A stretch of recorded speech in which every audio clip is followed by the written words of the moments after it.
السلام عليكم وسعد الله أوقاتكم. الأمن الوطني يسترجع 330 مليار سنتيم ويطيح بشبكة إجرامية. جاءت العملية حسب بيان للمديرية العامة للأمن الوطني بفضل الاستغلال الفعال للمعلومة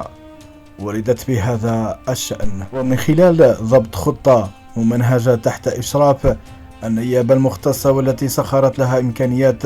مادية وتقنية عالية المستوى تحت قيادة طاقم تحقيق مؤهل لمثل هذه القضايا المعقدة، والتي سمحت من ضبط واسترجاع محجوزات قدرت قيمتها الإجمالية ب330 مليار و744 مليون سنتيم، تتمثل في أزيد من 135 كيلوغرام من الذهب وأزيد من 180 كيلوغرام من الفضة،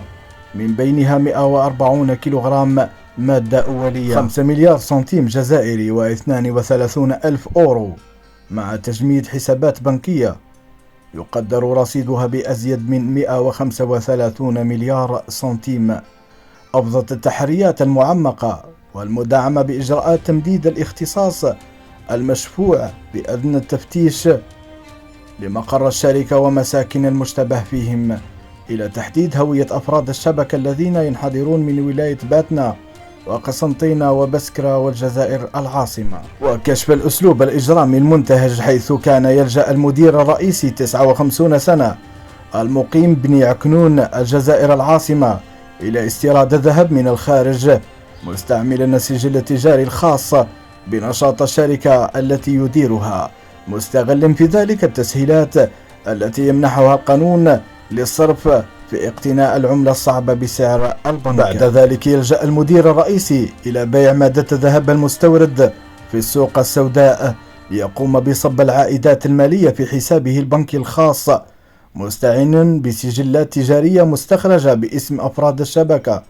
تخص نشاطات وهمية لا وجود لها في الواقع،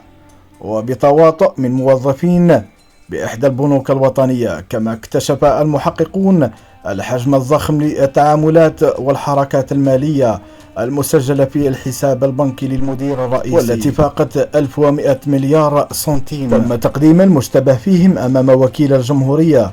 لدى القطب المالي الاقتصادي المتخصص لسيدي محمد الجزائر العاصمة عن جناية القيام بأعمال تخريبية ماسة بالاقتصاد الوطني والتهريب على درجة من الخطورة وإضرار الاقتصاد الوطني، الغش الضريبي وتبييض الأموال وتحويل الممتلكات الناتجة عن عائدات إجرامية وجرائم الفساد بغرض إخفاء وتمويه مصدرها غير المشروع في إطار جماعة إجرامية منظمة عابرة للحدود. لا تنسوا الاشتراك في القناة وتفعيل الجرس لكي يصلكم كل جديد، والسلام عليكم ورحمة الله وبركاته.